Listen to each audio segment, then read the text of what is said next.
I am Isabelle Hanning. I am a history and literature major with a minor in digital history, and I will be graduating in spring of 2026. I want to go to grad school for a master's in library sciences, and then also go to law school and get past the bar, become a law librarian. So I'll have to pass the bar and get a master's in library sciences to even do that. So it's going to be like 7 more years of college. Oh, wow. Yeah. I love how you have such a clear goal, though. Yes. That's amazing. I love the library. So why don't you tell me a little bit about your Summer Scholars project this year? Yeah, this year I did research on something that happened here at Capital University, the same halls that we walk every single day, and like a project much like that, the one I did right now. It starts with this guy named Karl Hertz. He was born in Canada to a Russian father and an American mother, so he had American citizenship, and they ended up moving to America, where he moved to Central Ohio and came to Capital University because he was a Lutheran, and at the time there wasn't many Lutheran universities, especially German Lutheran universities, big capital. He loved German, he loved his religion, and he loved helping people. And so going to Capital, he used the opportunity to learn about social sciences and major in social sciences, and he wanted to become a sociologist, which he does later in life, but unfortunately that was stopped because of the Second World War. He entered the Second World War in 1942, and he ended up becoming a part of 120th Evacuation Hospital Infantry, where he was part of the medical aid and a German translator for them, which means he was face-to-face with a lot of victims, especially during the Holocaust. And he was a part of D-Day operations, where he was helping medical aid for Americans and Allied soldiers during D-Day. And then he was moved to Germany, where he was April 16th, he was moved to Buchenwald, the concentration camp, where April 11th, it was liberated by American soldiers, and he went in to be medical aid for the victims, putting him face to face with like the Holocaust survivors. And he ended up writing the book for it. I should have brought it with me, but it's downstairs in the archives. We have it here today. And during this time he was in the war, he participated in a program at Capital University that Miss Dorothea Conrad, the librarian, would send letters back and forth between her and soldiers. And there's 20 letters down in the archives between him and Miss Dorothea Conrad. And because of this, I have like a very detailed emotional understanding of what he experienced during the war.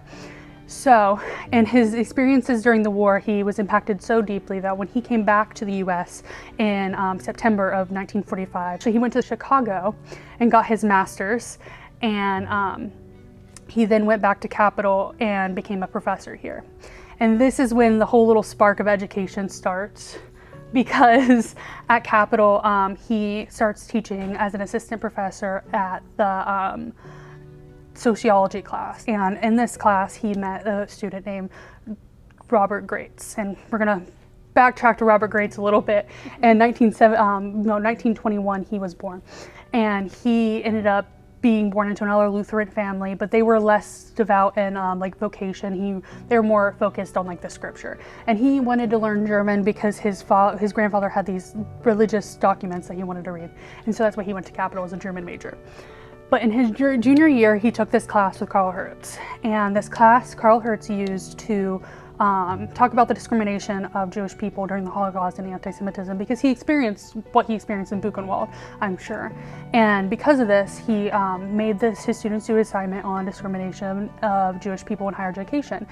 This led Graetz to do his own research on the discrimination of Black people in higher education. And he said in his own memoir, this revelation made him change his life and ministry for the rest of his life.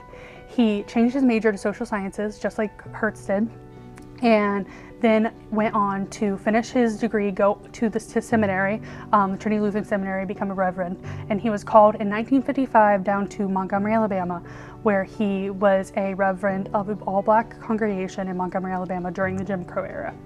Because of this, his life was threatened almost every day. He couldn't go to the barber because he was scared that if he went to a white barber, they would try to kill him. If he went to a Black barber, he would make them a target. So he had to have his wife, who actually, he met his wife at Capital too, but she would learn how to shave him, and like they became really close with the Black community around them, and he became a strong advocate. And that's when, on December of 1955, Rosa Parks was arrested. See, when Graetz became active at Capital University, he joined the NAACP of Columbus and advocated for them here. He created the Race Relations Club here. But then when he moved to Montgomery, he went to the NAACP there, and he joined the MIA, the Montgomery Improvement Association. And this is where he would have met Rosa Parks and Martin Luther King. And they became very close allies during the Montgomery bus boycott, where he was very active in carpooling and advocating, being at speeches with Martin Luther King and Reverend Abernathy, and just being an advocate for civil rights altogether. His house was bombed twice, and he became just a beacon of hope for the Black community. Even though he had this like danger after him, he still stayed strong. And that was like just a weird occurrence back then, because not many people would for the Black community, especially a white reverend, and he was one of the only white people in all of the Montgomery bus boycott. And none of that would have happened if he didn't go to that one class his junior year with Karl Hertz and did that one assignment about Jewish discrimination.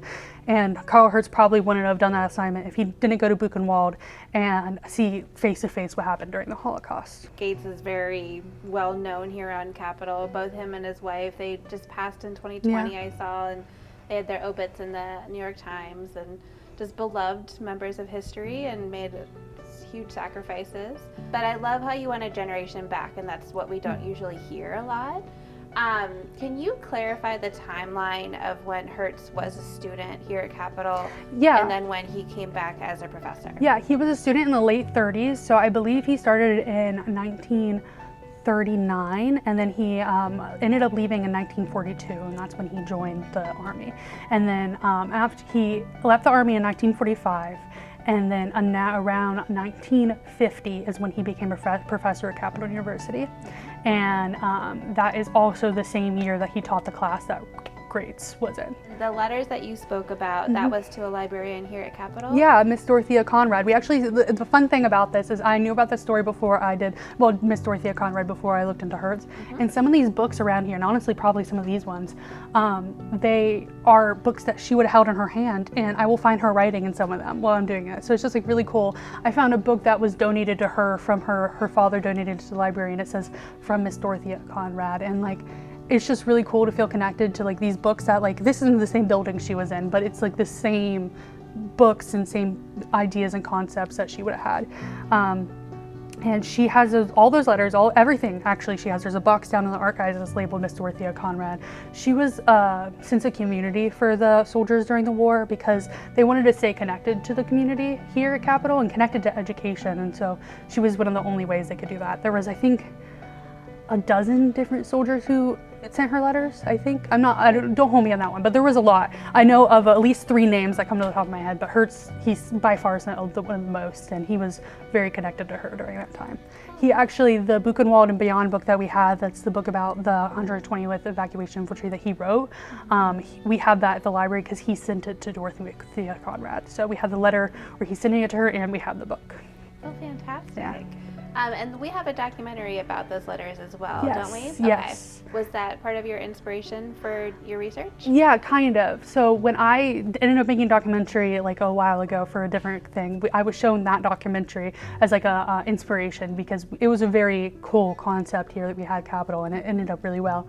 And Dr. Carlson, he started talking to me about Karl Hertz, and then he showed me Robert Graetz, and he was like, there might be a connection here, because he knew they were in a class, and so we started doing the research together, and that's where we found the connection. I thought I had to tell that story, because I like talking about stories that are like not as well known within history.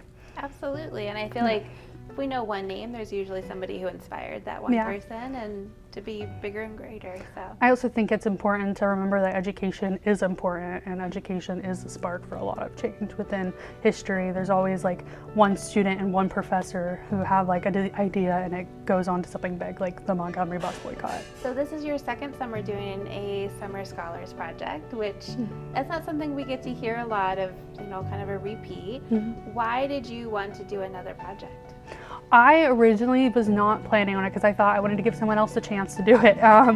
But once I saw this story between Graetz and Hertz, I was actually doing it for a U.S. history class here. I started doing the project, and then I was like, I have to do something else for this. I knew I had to, and I thought I might as well give it a shot. I didn't think they would even actually choose me, because I believe I am the first person to do it twice.